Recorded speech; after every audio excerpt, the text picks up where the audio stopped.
ఈ ఫోటో 1965లో తీసింది. ఇది ఎందుకు వీడియో చేస్తున్నానంటే ఇలాంటివి మీ బంధువుల్లో కూడా ఉంటాయి, అరుదుగా ఉంటాయి. అందువల్ల వీటిని జాగ్రత్తగా చూసుకోవాలి, రేపటి తరానికి మనం అందించవచ్చు.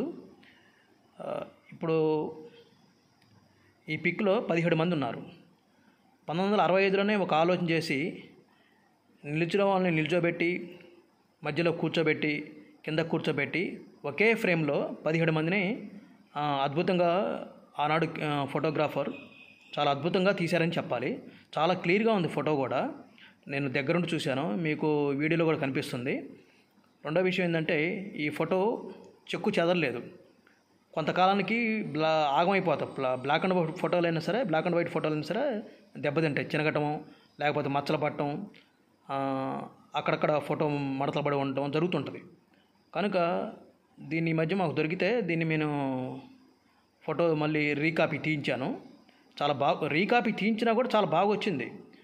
ఒక విషయం ఏంటంటే కలర్ ఫోటోలు ఎక్కువ కాలం ఆగవు, బ్లాక్ అండ్ వైట్ ఫోటోలే ఎక్కువ కాలం ఉంటాయి.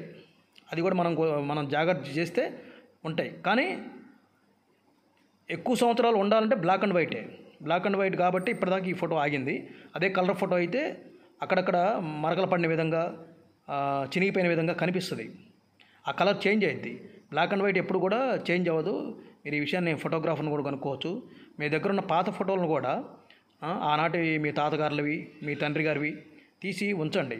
ఇప్పుడు 1869లోనే గాంధీ గారు ఫోటో ఉంది. గాంధీ గారు ఫోటో దిగారు 1869లోనే. అంటే ఆనాడు ఆయనకి ఒక చిన్న ఫోటో కనిపిస్తుంది. అతనికి అప్పుడు 12 సంవత్సరాలు ఉండొచ్చు. అంటే సుమారు 1800 సంవత్సరాలనే కెమెరా కనిపెట్టారు. అప్పటికే ఇవన్నీ వచ్చినాయి. కలకత్తాలో 1840లోనే బ్రిటిష్ వాళ్ళు ఒక ఫోటోగ్రాఫర్ వచ్చి కలకత్తాలో ఫోటో స్టూడియో పెట్టాడు. అది 2005లో దాన్ని క్లోజ్ చేశారు.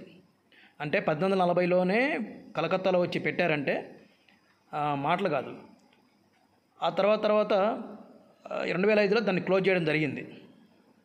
అట్లానే మనం ఆనాడు మన తల్లిదండ్రులు, మన పూర్వీకులు ఎప్పుడు కూడా ఎక్కువ ఫోటోలు దిగాల. కారణం ఎక్కడా కూడా ఫోటోగ్రాఫర్స్ లేకపోవడం, ఫోటో స్టూడియో లేకపోవడం, అందుబాటులో లేకపోవడం, దిగడానికి అవకాశం ఉండిపోయేది.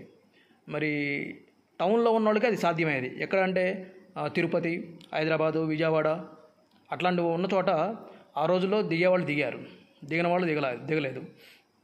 గ్రామాల్లో ఉన్నవాళ్ళు ఎక్కువగా ఫోటోని తీసుకోలేదని చెప్పాలి.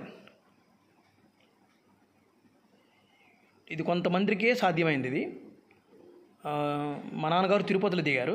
తిరుపతిలో దిగిన ఫోటో ఒక్కటే కనిపిస్తుంది మాకు. కొన్ని ఫోటోలు దిగారని తెలుస్తుంది కానీ అవి ఎక్కడ కనిపించలేదు మాకు. ఇవి ఎక్కడో చోట మీకు కూడా దొరుకుతాయి. అరుదుగా దొరికినటువంటి వాటిని చాలా భద్రంగా ఉంచుకోవచ్చు. చాలా జాగ్రత్తగా చూసుకోండి, ఎందుకంటే దొరకవు కదా. అందువల్ల వీడియో తీయటం, ఫోటోలు తీయటం, రీకాపీ చేయటం ఒక 4-5 చోట్ల పెట్టించండి. Okay, thank you. లైక్ చేయండి, షేర్ చేయండి, సబ్స్క్రైబ్ చేయండి.